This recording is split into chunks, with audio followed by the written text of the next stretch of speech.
hopefully I've made this work. Thought I'd do some mirror filming.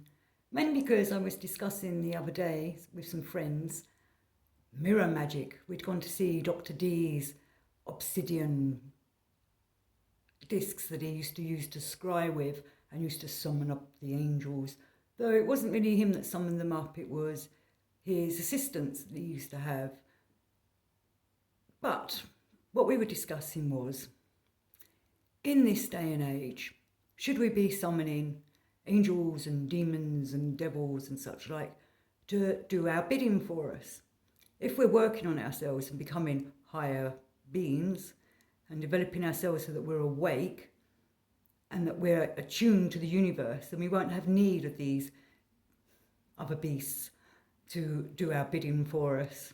And one of the things I just want to quickly say, in case I forget, I know a lot of people that have done magic over the years, summoning whatever to do whatever, or making their egregores to go off and do their bidding, but they always forget to send them back from where they came from and just forget to let them.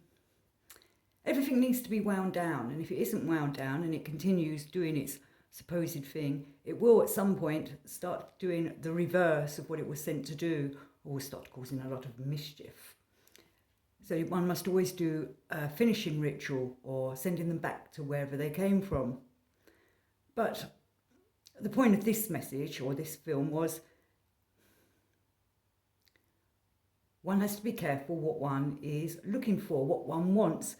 You know, I'd love to have an angel come down and talk to me and tell me what needs to be done. Or, you know, you read the old Bible or in many other ancient religions how the sky folk came down and guided the people or got them impregnated. They used to like to impregnate the young ladies quite a bit. So we have lots of hybrids walking about. But now I've realised I don't want that. I want to do it myself. I want to develop myself. And I feel that if I could do it on my own, though with the guidance of the books that I've been talking about or the people that I do know that can help me along on my path as we help each other along on our paths. You know, I don't need some alien beings come down. It's nice to have an angel on my side. And maybe they're the ones that help me and guide me when I perhaps go a little bit wrong or about to have some kind of misdirection or to keep me out of danger. It's nice to know they're there. And I think they are watching us when we're becoming more attuned to the universe and the whole way the whole cosmic world and the universe is running. Because when we're out of tune, that's when accidents happen, things happen. Well, we're trying to do it so that we're in tune. And then when we're in tune, we can feel for ourselves when things are going wrong, when things are being different, when things are being awkward. But we can also feel when it's the right thing to do something.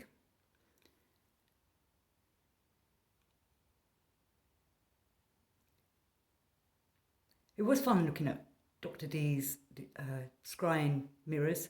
I've been to see them quite a lot. They're in the British Museum, and whenever I go to London and I pop into the British Museum, they're the things I like to go and look at, have a look and see my reflection in it, see if I can see any angels.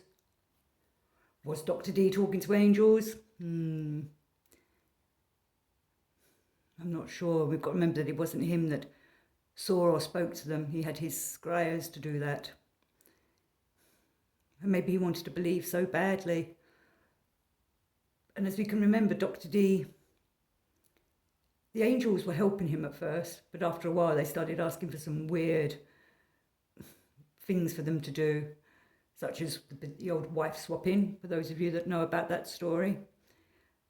So I often find this with people that have summoned something up, that it does their bidding for a while, but really it's more powerful than them, and can at some point start turning around and making its own demands. Or it runs recklessly around the world creating havoc, which is why we must always put them back to where they came from. We must always dissolve anything that you start. And that will also happen in our awakening process. Every step we take, we're leaving something behind. which hopefully is the older,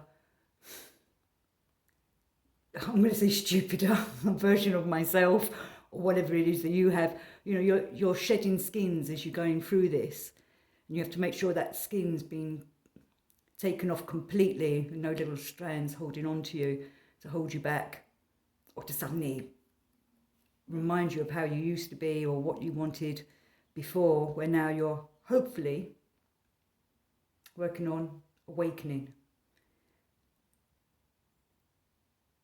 Nothing stays the same forever, and I do feel like many people want that. Many people want things to stay the same forever, but change happens continuously. It's the ongoing cycle of how this universe runs. I think I'm going to leave it at that. I feel like I've waffled a bit. So, from one mirror to another. Remember, other mirrors lead us into another world. Nothing wrong with a bit of staring into the mirrors and looking at yourself. Sometimes when you can't face looking at your inner self, which can happen, sometimes it's good just to go and look into a mirror and look at your outer self. And after a while, your inner self will start coming through. It's quite interesting what you start to see of yourself. The Rosicrucians did a lot of mirror work. If any of you know any Rosicrucians, perhaps go and ask for their exercises in how to do mirror work. For me, one of the most fascinating exercises I did was the staring into a mirror and staring at my own eyes and looking at myself. Remember, the eyes are the window to the soul. Nothing like a bit of eye staring, eye gazing, especially of oneself. Well, hopefully I've managed to capture myself properly and this film's come out okay. And we will speak soon. Love and peace to you all. And maybe I'll see you through the mirrors.